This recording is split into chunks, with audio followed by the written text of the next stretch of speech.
Breaking news. Tirupati జిల్లా Puttur suicide కేసులో మృతురాలి భర్తను పోలీసులు అరెస్ట్ చేశారు. మృతురాలి సోదరుడు ఫిర్యాదుతో నిందితుడిపై కేసు నమోదు చేశారు. ఇద్దరు ప్రేమ పెళ్లి చేసుకున్నారని, డబ్బు కోసం పద్మను శివశంకర్ తరచూ వేధించేవాడని ఫిర్యాదులో పేర్కొన్నాడు.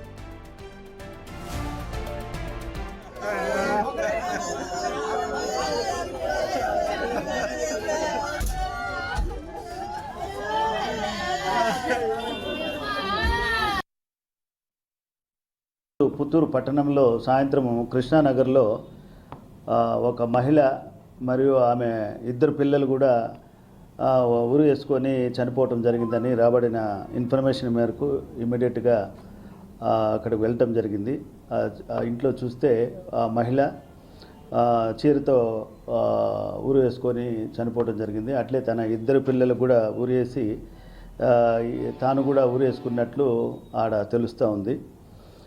విచారిస్తే 8 సంవత్సరాల క్రితము ఈ చనిపోయిన పద్మ శివశంకర్లు ఇద్దరు ప్రేమ వివాహం చేసుకున్నారని, వారికి ఇద్దరు కూతుర్లు సంతానమని, చెడు వ్యసనాలకు అలవాటు పడి కుటుంబ పోషణకి వాళ్ళకేమీ డబ్బులు ఇవ్వకుండా ఎక్కువ అప్పులు చేసి తిరుగుతూ ఉండేవాడని, ఏం బాధ్యతలు తీసుకోకుండా ఉండేవాడని, ఎప్పుడైనా కుటుంబ పోషణకు డబ్బులు అడిగినప్పుడు కూడా విసుక్కునేవాడని, ఆ విధంగా ఉన్నప్పుడు ఆవిడ ఇంకా భవిష్యత్తులో ఈ విధంగా నేను ప్రయాణించడం భర్తతో సరిగా లేదని చెప్పేసి చనిపోవాలని నిర్ణయం చేసుకొని తన ఇద్దరు పిల్లల్ని కూడా స్కూల్ నుంచి నిన్న ఈవినింగ్ 4 o'clockకి తీసుకొని వచ్చి ఇంట్లో వాళ్ళిద్దరికీ ఉరేసి తను కూడా ఉరేసుకున్నట్టు తెలుస్తూ ఉంది. అట్లే సూసైడ్ నోట్ కూడా రాసుకునింది.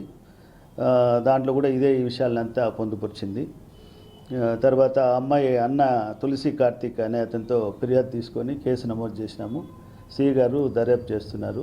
దీంట్లో ఇంకా ఏమేమి విషయాలు అన్నీ పూర్తిగా కూలంకషంగా దర్యాప్తు చేసి వారిపైన భర్త తల్లిపైన కూడా కంప్లైంట్ చేయడం జరిగింది. అల్లుడే తమ కూతుర్ని హత్య చేశాడని మృతురాలి తల్లిదండ్రులు ఆరోపిస్తున్నారు. మృతదేహాలకు పోస్ట్ మార్టం పూర్తయింది. కుటుంబ సభ్యులకు అప్పగించారు. సూసైడ్ నోట్లో కూడా పద్మ తన జీవితం గురించి రాసుకొచ్చింది.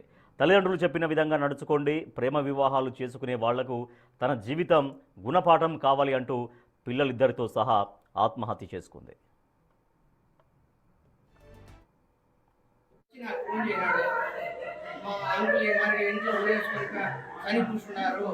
అని ఆ అబ్బాయి నాకు ఫోన్ చేస్తే కానీ నాకు తెలియదు. నేను వచ్చి 5 గంటలకు 6 గంటలకు నాకు ఫోన్ చేసినట్టు నాకు తెలుసు. అడిగితే మరి తలుపు బేగాలు పెట్టేస్తున్నారు, ఊరేసుకున్నారు అని చెప్పి ఫోన్ చేసినారు సార్. అంతకుముందు ఏం జరిగింది, ఏ కారణం ఏమని తెలుసు. నాతో కూడా ఏ పెద్దలు చెప్పి బాధపడింది ఏం లేదు. మళ్ళీ లేనిపోయిన అలవాట్లన్నీ పెంచుతున్నారు. పనికి పోవడం, మనీ పరంగా కొంచెం మనీ కావాలని వేధించడం స్టార్ట్ చేశాడు. అప్పటికి ఇంట్లో నుంచి హెల్ప్ చేస్తానే పని పట్టి ఇక్కడ తాగడం ఎప్పుడు గొడవలు వెళ్ళిపోయిన ఇంట్లో వాళ్ళకి చెప్పలేదు. బాధపడతారు.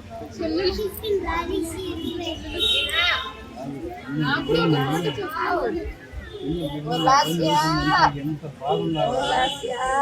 నమ్మొచ్చిందానికి అమ్మ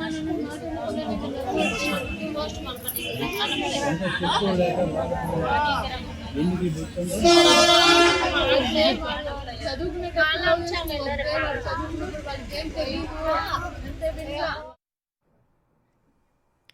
తిరుపతి జిల్లా పుత్తూరు సూసైడ్ కేసులో మృతురాలి భర్తను పోలీసులు అరెస్ట్ చేశారు. మా ప్రతినిధి దామోదర్ మరింత సమాచారం అందిస్తారు. దామోదర్, ఇప్పుడు ఆ కేసులో మృతురాలి భర్త పాత్ర ఎంతవరకు ఉన్నట్టుగా పోలీసులు చెబుతూ ఉన్నారు?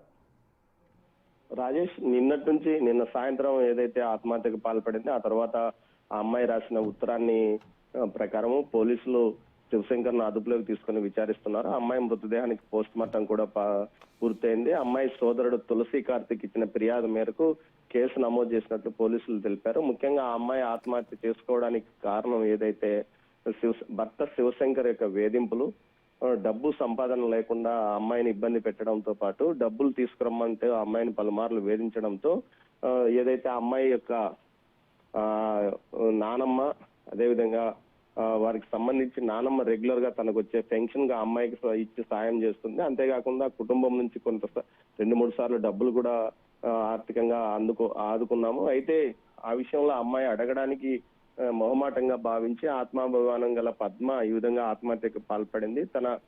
ఏదైతే తన సోదరుని అనేక రకాలుగా వేధించాడు, ఆ అమ్మాయిని ప్రేమించి వివాహం చేసుకున్న తర్వాత ఆ అమ్మాయిని అనేక రకాలుగా ఇబ్బంది పెట్టాడంటూ కూడా అతను ఫిర్యాదులో పేర్కొన్నాడు. ముఖ్యంగా డబ్బు కోసం పలుమార్లు వేధించడంతో పాటు ఆ అమ్మాయి మీద భౌతిక దాడికి కూడా దిగాడంటూ కూడా ఫిర్యాదులో పేర్కొన్న నేపథ్యంలో దానికి తగ్గట్టుగా కేసు నమోదు చేసినట్లు సమాచారం. మొత్తం మీద అయితే శివశంకర్ జులాయిగా తిరుగుతూ వివాహం చేసుకున్న తర్వాత పూర్తి స్థాయిలో అమ్మాయి బాధ్యతను తీసుకోకుండా ఉద్యోగం చేస్తానంటూ గ్రామం నుంచి తన సొంత ఊరు నుంచి పుత్తూరు పట్టణంలో నివాసం ఏర్పాటు చేసుకోవడం, కొన్ని రోజులు ఫైనాన్స్ కంపెనీలో పనిచేసి ఆ తర్వాత దాన్ని వదిలేసి తాగుడుకు బానిసై ఆమెను అనేక రకాలుగా ఇబ్బంది పెట్టాడని చెప్తున్నారు.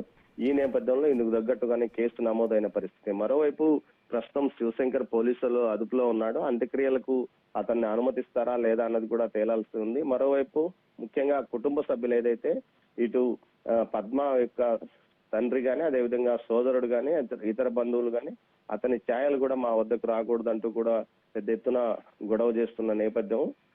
దీంతో పాటు ఖచ్చితంగా అతన్ని కఠినంగా శిక్షించాలి, తమ కుమార్తెలాగా ఇంకొకరి జీవితం నాశనం కాకూడదని కూడా అంటున్నారు. ఉత్తరం ఒక సాక్ష్యంగా ఉండడం, దీంతో పాటు పలుమార్లు ఆ అమ్మాయికి వీరు ఆర్థిక సాయం చేసినప్పటికీ మరింత డబ్బులు కావాలని వేధించాడన్న కోణంలోనే ఇప్పుడు ఫిర్యాదు చేశారు.